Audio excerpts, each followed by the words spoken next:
اب 104 برس کی حیات عزیز میں نے جب چند دنوں پہلے اپنے گھر میں انہیں سنا تو بعد میں اپنی اہلیہ سے یہ کہا کہ یاور بھائی کی نہ آواز میں کوئی فرق ہے، نہ تحت اللفظ میں کوئی فرق ہے، نہ مرثیہ خوانی میں کوئی فرق ہے، بلکہ وہ چلتے ہوئے بھی مجھ سے بہتر انداز میں چلتے ہیں۔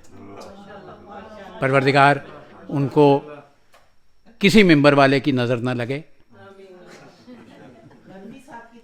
تحت اللفظ ہمارے ہاں جس طرح ہم نے مجلس اعضاء کا سارا نظام بدل دیا ہوا ہے، اسی طرح تحت اللفظ کے ساتھ بھی ہم نے زیادتی کی ہوئی ہے۔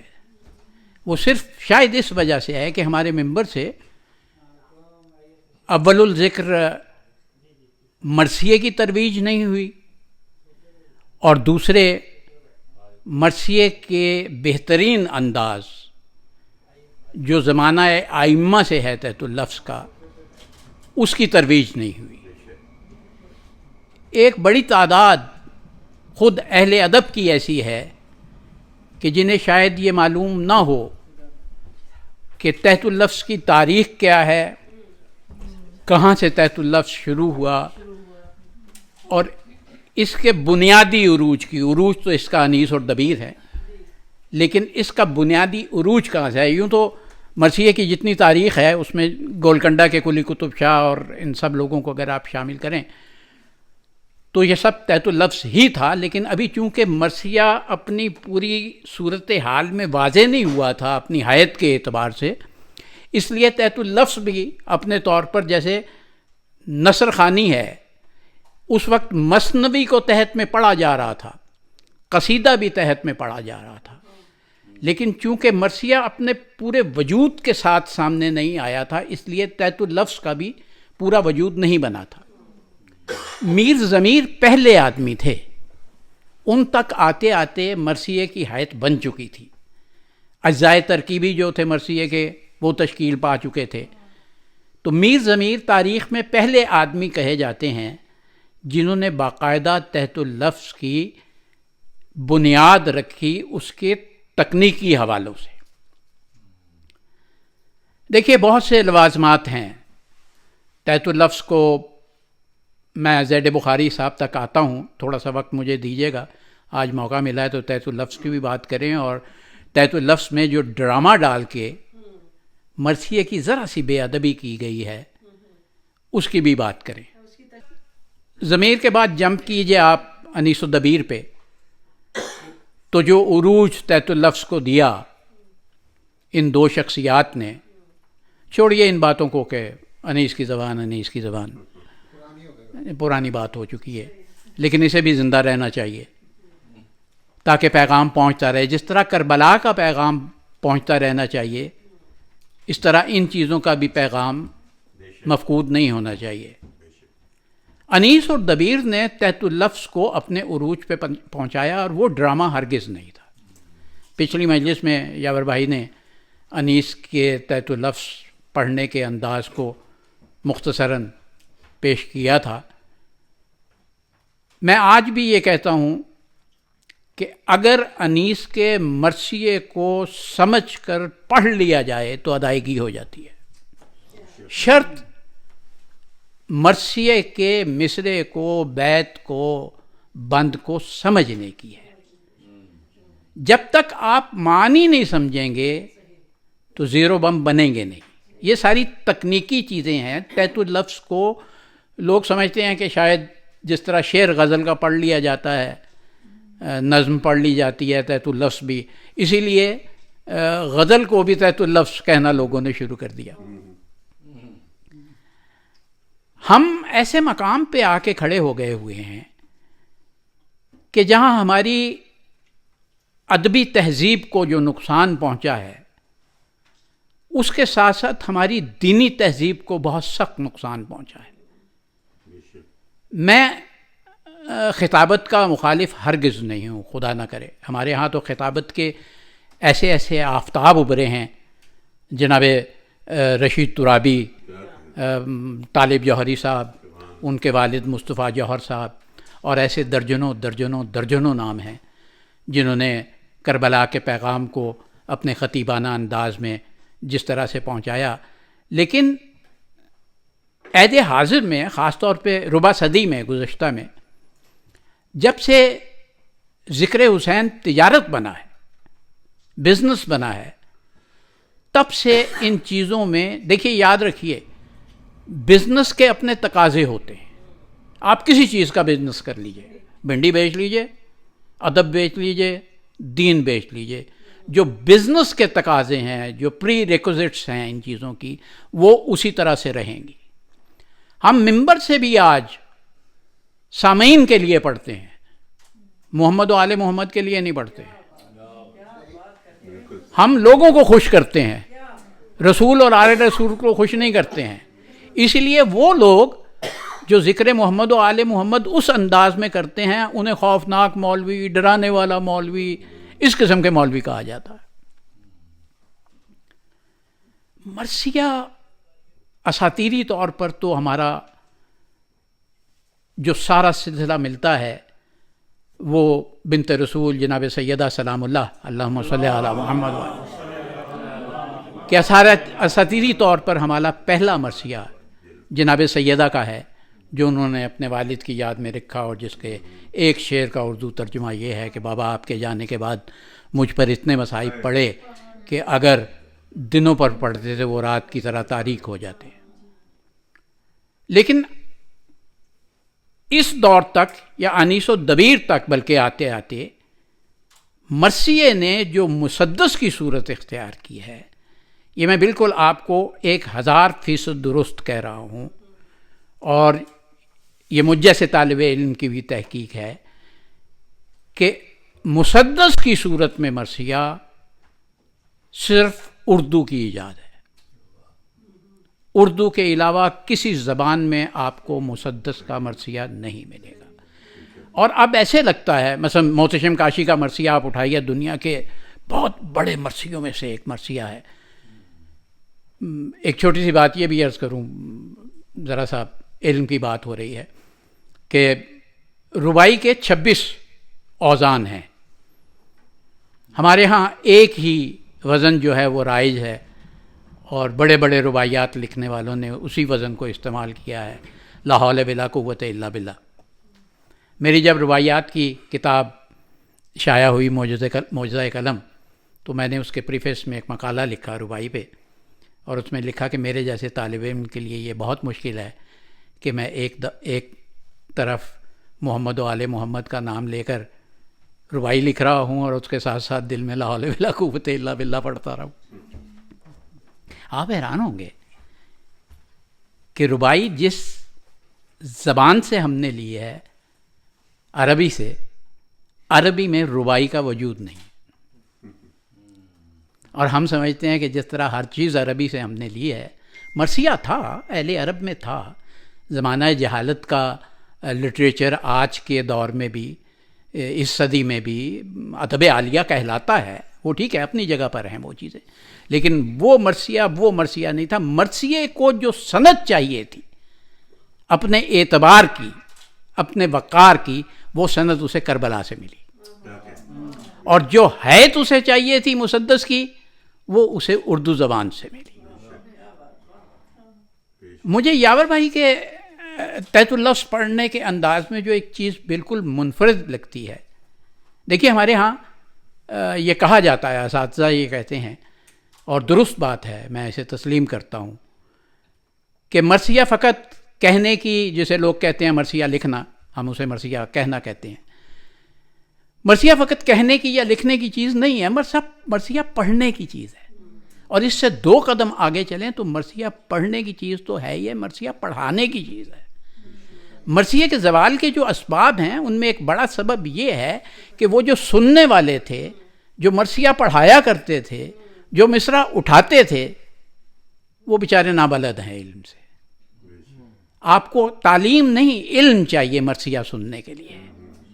مرثیے کے زوال میں یہ ایک بہت بڑا حصہ ہوا. دیکھیے خطابت، جیسے میں نے کہا، میں خطیب کا مخالف نہیں ہوں، خطیب کا مخالف ہو سکتا ہوں، خطابت کا مخالف نہیں ہوں. کہ خطابت جو ہے وہ یک طرفہ ٹریفک ہے. ایک آدمی ممبر پہ بیٹھا ہوا بولتا چلا جاتا ہے, کچھ لوگ نیچے بیٹھے ہوئے سنتے چلے جاتے ہیں. مرثیے کی یہ مسئلہ نہیں ہے. مرثیے میں وہ پڑھنے والا جو ہے وہ اپنی ساری آکسیجن, اپنی ساری طاقت ان لوگوں سے لے رہا.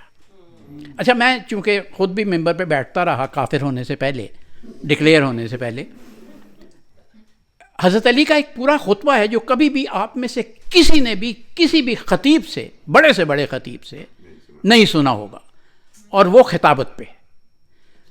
اس میں مولائے کائنات نے خطابت کا پہلا اصول یہ بتایا کہ آپ چونکہ ممبر پہ ہوتے ہیں تو آپ شعوری طور پر یا لاشعوری طور پر اپنے آپ کو خود ہی بلند تصور کرنے لگتے ہیں عام سامعین. اب یہاں انہوں نے یہ فرمایا کہ خطابت کا پہلا اصول یہ ہے کہ آپ اپنے سننے والے کی سطح پر آئیں, معیار کے اعتبار سے بھی اور آئی کانٹیکٹ کے اعتبار سے بھی. لیکن ایسا نہیں ہوا, اسی لیے خطیب متکبر ہو گیا جب اس نے اپنے آپ کو عام سامعین سے, میں ایک بہت بڑے خطیب کا نام نہیں لینا چاہتا, انہوں نے ایک مجلس میں کوئی 4 مرتبہ یہ کہا کہ یہ بات تو اصل میں مجھے عربی میں کہنی چاہیے تھی مگر کتنے لوگ عربی سمجھتے ہیں. جب مجلس ختم ہوئی تو میں ان کے پاس گیا اور دستے ادب یوں دراز کر کے میں نے خدمت میں عرض کی کہ حضور آپ نے ابھی یہ فرمایا 4 مرتبہ کہ یہ بات عربی میں کہنی چاہیے تھی, مجھے اس کا لطف آتا مگر کتنے لوگ عربی سمجھتے ہیں. آپ کو کیا معلوم اس مجمع میں بیٹھے ہوئے کتنے لوگ آپ سے زیادہ عربی سمجھتے ہیں. آپ کو یہ کہنا چاہیے تھا کہ اکثریت عربی نہیں سمجھتی. تو انہوں نے کہا ہاں یہ بات بالکل درست ہے. تو میں نے انہیں پھر دوبارہ سلام کیا کہ آپ کی عظمت کو سلام کہ آپ نے ایک ناچیز کی بات کو قبول کر لیا, ورنہ آج کا خطیب غلطی تو چھوڑیے اپنی غلط کہی ہوئی بات کو تسلیم بھی نہیں کرتا. یہی وجہ ایک مرثیے کے زوال کی بھی ہوئی. تحت اللفظ پڑھنے والے کا علم کبھی آپ اندازہ کیجئے, جتنی تراکیب میں بولوں گا اگر 5-6 منٹ اس میں گزر جائیں گے چاہیے, جتنے محاسن درکار ہوتے ہیں ایک تحت اللفظ پڑھنے والے کو, اس کا آپ اندازہ نہیں کر سکتے. میں جمپ لگا کے آتا ہوں زید بخاری پر, کیونکہ عہد حاضر میں ذوالفقار علی بخاری صاحب کا چونکہ نشریات سے تعلق رہا, انہیں لوگ یہ تصور کرتے ہیں عمومی طور پر کہ انہوں نے تحت اللفظ مرثیے کے احیاء میں بہت بڑا کام کیا. اچھا, یہ بات چونکہ اس وقت ریکارڈ بھی ہو رہی ہے اور اس کے بعد سوشل میڈیا کے حوالے ہو جائے گی اور میں سوشل میڈیا کے حوالے ہو جاؤں گا, لیکن میں آپ کو اپنے نشریاتی تجربے کی بنیاد پر بھی اور اپنے تھوڑے سے ادبی تجربے کی بنیاد پہ بھی یہ بتا رہا ہوں کہ مرثیہ کسی صورت میں بھی ڈرامہ نہیں ہے, اور مرثیے کو ڈرامے کی طرح پڑھنا میرے نزدیک مرثیے کی تضحیک ہے.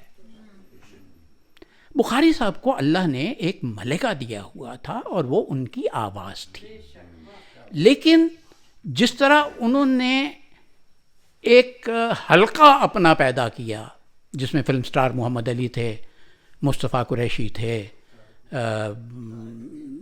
طارق عزیز آ گئے بیچ میں, جی طلعت حسین بھی, حد یہ کہ پھر آغا ناصر صاحب نے بھی مرثیہ پڑھا, اور آغا ناصر تو چھوڑیے ایک نام آپ لوگ تو نہیں جانتے ہوں گے, ماپارا اور نشریات کے لوگ جا رہے ہیں, زبیر علی صاحب نے بھی, چونکہ یہ اس حلقے میں لوگ موجود تھے بخاری صاحب کے, تو مولا کو خوش کرنے کے لیے نہیں, بخاری صاحب کو خوش کرنے کے لیے مرثیہ تحت اللفظ پڑھنا شروع کیا. یہی وہ مقام ہے جہاں میں کہتا ہوں کہ مرثیے کو نقصان پہنچایا گیا. دیکھیے ہمارے ہاں 2 بڑے نام عہد حاضر کے اس صدی کے, جوش جیسا مرثیہ کسی نے نہیں پڑھا, بلکہ مرثیے نے بعض اوقات خود جوش سے خود کو پڑھوایا. بھارت جب تقسیم ہو گئی پاکستان کی تو اس کے بعد جو مرکز بنا مرثیے کا وہ ظاہر ہے کراچی بنا, اور کراچی میں ماپارا کے عزیز ڈاکٹر یاور عباس صاحب کا اپنا گھر جو تھا وہ پہلی سیڑھی تھی کہ جب مرثیے کا آیا شروع ہوا, اور ایک ایسی کہکشاں تھی مرثیہ لکھنے والوں کی, ان کے درمیان کسی مرثیہ نگار کا اپنے آپ کو قائم رکھنا. دیکھیے ان میں جوش صاحب تھے, اہل سنت کے ایک بہت کمال کے مرثیہ نگار تھے. بہت کم لوگوں کو یہ علم ہے کہ وہ اہل سنت تھے. خیر اہل ہنود اگر مرثیہ لکھ سکتے ہیں تو اہل سنت کا لکھنا تو سنت کی بنیاد ہے. ندا فاضلی صاحب اور امید فاضلی صاحب دو خوبصورت مرثیے. ایک ایسے شخص نے مرثیہ کہا, اور یہ بات ہمیں مرحوم و مغفور اللہ جنت نصیب کرے عاشور کاظمی صاحب کی تحقیق سے اور کتاب سے پتہ چلا, شوکت تھانوی نے مرثیہ کہا. شوکت تھانوی صاحب کو چونکہ میں ذاتی طور پر ریڈیو کے حوالے سے بھی جانتا ہوں, وہ بہت زیادہ محب اہل بیت نہیں تھے. میں محب کا متضاد نہیں استعمال کرنا چاہتا, لیکن اس کے قریب قریب تھے. تو اس کے باوجود انہوں نے مرثیہ کہا, لیکن آواز فقط پری ریکوزٹ نہیں ہے مرثیہ پڑھنے کے لیے. آپ کا علم, پھر تعلیم کو میں مائنس کر رہا ہوں, آپ کا علم بنیادی چیز ہے.